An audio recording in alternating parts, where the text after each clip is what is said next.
नमस्कार, आप देख रहे हैं न्यूज एक्सप्रेस भारत और मैं श्रुति। आजमगढ़ के सर्किट हाउस में ठहरे कैबिनेट मंत्री डॉक्टर संजय निषाद जब अपनी यात्रा पर रवाना हो रहे थे तो डीआईजी आवास पर तैनात सुरक्षा कर्मियों से विवाद हो गया। इस दौरान मंत्री एक एसआई पर भड़कते हुए नजर आए। काफी देर बाद मामला शांत होने पर वो आगे बढ़े। आइए आपको बताते हैं इस बारे में विस्तार से। पूछने पर मंत्री डॉक्टर संजय निषाद ने कहा कि मैं शुरू से कहता आया हूं और आज भी कह रहा हूं कि कुछ अधिकारी और कर्मचारी पूर्व की सरकारों से प्रेरित हैं। निषाद समाज को आगे बढ़ते हुए देख सभी के पेट में दर्द हो रहा है कि कैसे आज निषाद का बेटा आगे बढ़ रहा है, इसीलिए जानबूझकर उनके द्वारा यात्रा रोकने के लिए व्यवधान डाला जा रहा है। जिस प्रकार ऋषि मुनि जब यज्ञ करते थे तो दानव किसी न किसी प्रकार से हवन को रोकने का प्रयास करते थे, ठीक उसी प्रकार मछुआ आरक्षण को लेकर निकाली जा रही रथ यात्रा के चलते कई लोग परेशान हैं और किसी न किसी प्रकार से यात्रा को रोकना चाहते हैं। उन्होंने कहा कि आज जो अधिकारी दुर्व्यवहार कर रहे हैं क्योंकि उनके समाज के लोग सरकार चला चुके हैं और राजनीतिक संरक्षण प्राप्त लोग ही ऐसा काम कर रहे हैं। लेकिन डॉक्टर संजय निषाद के लिए निषाद समाज का मान सम्मान जरूरी है, जिसके लिए यात्रा निकाली गई है। उसको अपने चरम पर पहुंचाना ही एकमात्र लक्ष्य है।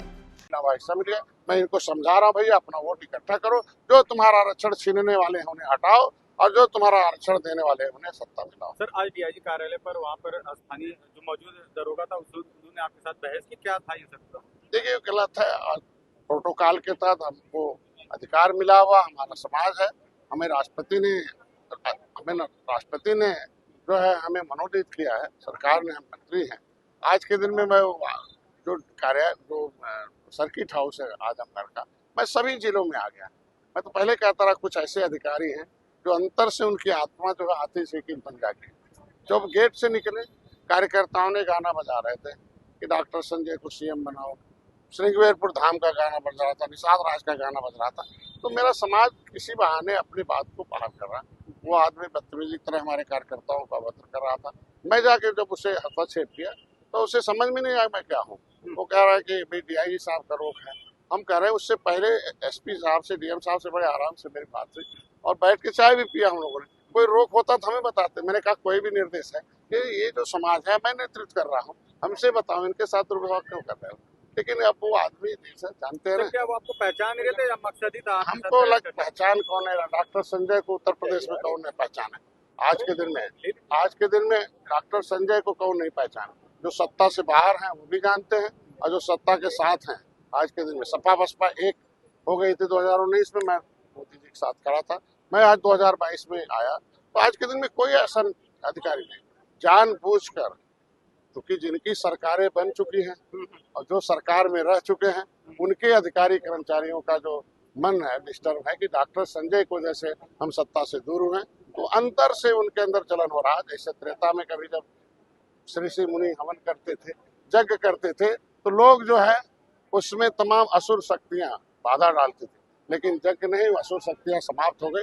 उसी तरीके से जितना भी इस तरीके से गंदी सोच रखने, मैंने उसे प्रमुख सचिव से शिकायत कर दी है।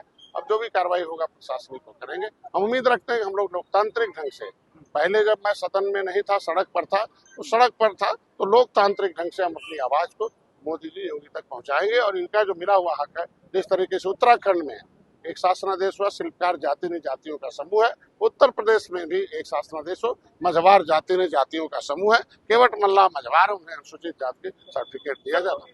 सर, आखिर दरोगा क्यों ये गाना नहीं बजने दे रहा था? उसको क्यों और क्या वो हमारे पता चला कार्यकर्ताओं से, जो कह रहा था भाई डीआईजी साहब ने मना किया है, तो उसी पर उन्होंने कहा भाई हम तो अपने समाज को जगाने निकले और कुछ नहीं है। तो भाई तो पता नहीं यार, हमको बता देना कि जो जिसके लोग मंत्री बन चुके हैं, सरकारें रह चुकी हैं, उस कास्ट के लोग इनके हिस्से पर कब्जा कर चुके हैं। जो कह रहे ना कि जो सामाजिक न्याय समिति का रिपोर्ट यही कहती है ना कि लेदरमैन अपनी संख्या से 100 गुना ज्यादा, मिल्कमैन अपनी संख्या से 100 गुना ज्यादा। क्या इन्हीं के माँ के कोख में दम था क्या कि इन्हीं के दरोगा पैदा हो गए? दरोगा पैदा करने की ताकत हमारे लोगों ने वोट दे दिया है, इसलिए लोग पैदा हो गए। आज मेरे लोग तो एक सिपाही भी नहीं है, किसी अधिकारी, किसी भी विभाग में मेरा एक तो चपरासी भी नहीं है। यही तो रोना है ना। अगर रहते तो निश्चित रूप से मेरे समाज का कोई एक सिपाही दरोगा वहाँ होता तो शायद वो उस तरीके की बात नहीं करता। वह कोई बात अगर डीआई साहब ने कहा तो मेरे तक पहुंचाता है कि डीआई साहब ऐसा कर रहे हैं, उनसे बात कर लीजिए। तो इस तरीके से अभद्रता, अमर्यादित शब्दों का प्रयोग करना उचित नहीं। सर, उच्च अधिकारी और पदाधिकारी, पार्टी के पदाधिकारियों से आप इसकी शिकायत करेंगे जिस पार्टी के साथ आप गठबंधन में? मैंने प्रमुख सचिव से बोल दिया, अगर नई कार्रवाई होगी माननीय मुख्यमंत्री से कहूंगा, तो निश्चित रूप से भारतीय जनता पार्टी से बात को रखूंगा कि इन्हीं सब अधिकारियों से मैंने कहा भी कि तुम्हारे वजह से ही, आप ही जैसे लोगों के इस तरीके के दुर्व्यवहार से 10 सीट हम आजमगढ़ के हार गए। मैं प्रभारी मंत्री था तो यहाँ हम टेक्निकली रूप से मैं जीता भी था, और आप ही जैसे लोग हरा रहे हो। हमको उम्मीद है कि शायद बदलाव करेंगे। हमको लगता है पार्टी विरोधी और सरकार विरोधी गतिविधियों में शामिल हो। सरकार में रहते हुए भी आपके साथ ऐसा व्यवहार? कुछ मैंने बताया ना कि अंदर से कुछ ऐसे आत्माएं हैं जो विचार पहले वाले हैं, तो रहेंगे रहे, पहले ही भर्ती हुए हैं, उन्हीं समय ये लोग अपना लूट खसोट भ्रष्टाचार में शामिल है। अब योगी सरकार में जीरो टॉलरेंस की नीति अभी इनको चल नहीं पा रहा है। जहाँ तक जानकारी है कि आजमगढ़ से आप काफी पहले से। डॉक्टर संजय निषाद ने कहा कि उक्त प्रकरण की जांच को लेकर प्रमुख सचिव गृह और डीजीपी से शिकायत की जाएगी। आखिर किन लोगों के कहने पर यात्रा को रोकने का प्रयास किया गया और उनके साथ दुर्व्यवहार किया गया? आपको इस पर क्या कहना है? अपनी राय हमें बताइए कमेंट सेक्शन में। मुझे दीजिए इजाजत। नमस्कार।